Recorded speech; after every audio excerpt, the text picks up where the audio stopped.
The topic for the day is antonyms, and in this video I shall be talking about a basic definition of an antonym, and then I shall be talking about types of antonyms, and finally I shall be giving you some examples of antonyms.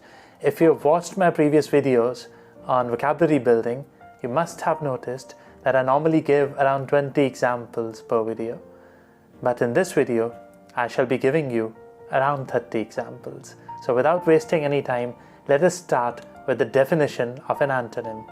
An antonym, friends, is a word which means the opposite of another word. So what is the meaning of this definition? This definition simply means that when we talk about antonyms, there will be a given word, and then we shall be talking about either a single word or range of words which will have the opposite meaning to the given word.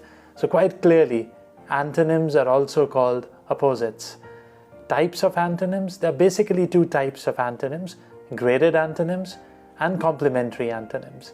So we shall be talking about graded antonyms first of all. Graded antonyms do not have to be opposites of equal weighting. They allow for shades of oppositeness. So by this definition we mean that when we talk about graded antonyms, we are talking about antonyms which can have a range of meanings. Now this range of meanings will be opposite to the given word, but there will be slight difference in this group of words. Now what exactly do I mean by it? I'll give you an example and hopefully it will be clear. Following are all antonyms for good. So unsatisfactory, poor, bad, terrible, these are all antonyms of good. Now we cannot say that only bad or only terrible is antonym of good. All these four antonyms are accepted or are acceptable, but there will be small little difference in the meaning of each word. So we cannot say that satisfactory and unsatisfactory and terrible, they have exactly the same meaning. There will be some difference in these words, but they all will be accepted as antonyms of a given word. So these are graded antonyms. Next up, we talk about complementary antonyms. Now, quite opposite to graded antonyms, these offer no middle ground. The antonyms are strongly paired, meaning there is only one antonym for each word. So the thing that we can understand from this line, complementary antonyms occur in pairs. Clearly, they don't offer us any other option. For every given word, there will be one and only one antonym which will be exactly, or which will have exactly the opposite meaning to the given word. So quite clearly, complementary antonyms are often called relational antonyms also, because a clear relationship exists between the words. A relationship of oppositeness exists. So these are the examples of complementary antonyms. Boy, it will be girl. Black, white, east. The complementary antonym will be west. So from the example it must be clear that for every given word, boy, black, east, there is one, just one antonym which has exactly the opposite meaning. Opposite of boy is girl, it's a pair. Black, it is white, and east, it is west. Likewise, you can have lots of examples, but we shall move forward. We shall move to the examples of antonyms now. So if we add the prefix in, following opposites or antonyms can be made.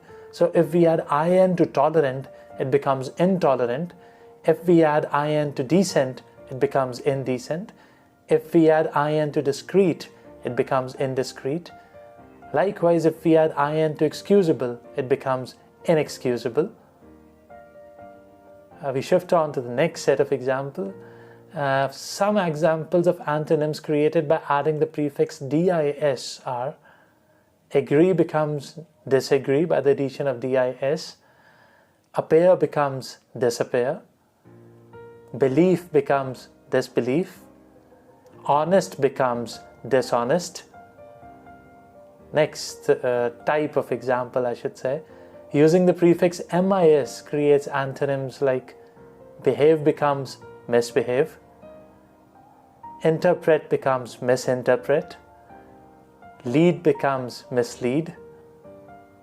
Trust becomes mistrust. we shift to the next type.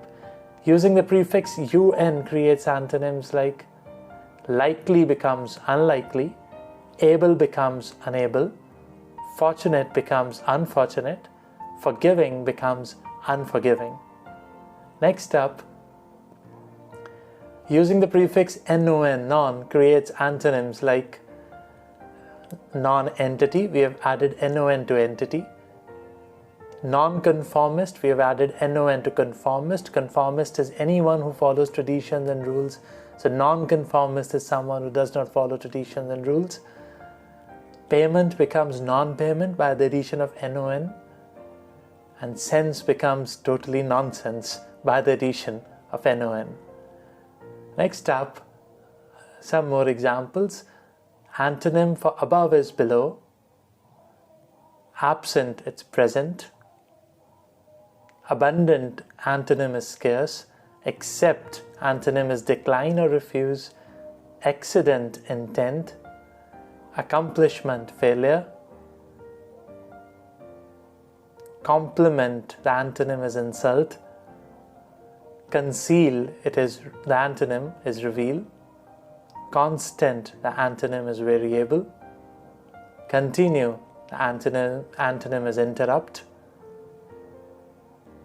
Finally, I think for cool, the antonym, why I think? Because I believe it must be the last word. For cool, the antonym is warm. I was right. So with this, we reach the end of the video. I hope the concept of antonyms is clear to you. If there's any doubt, kindly post the doubt in the comment section. And again, I hope that your overall vocabulary will improve a lot by this clarification of the concept of antonyms, and you'll be able to communicate better in diverse situations with this knowledge. On this note, I sign off. Thank you so much. Have a great day.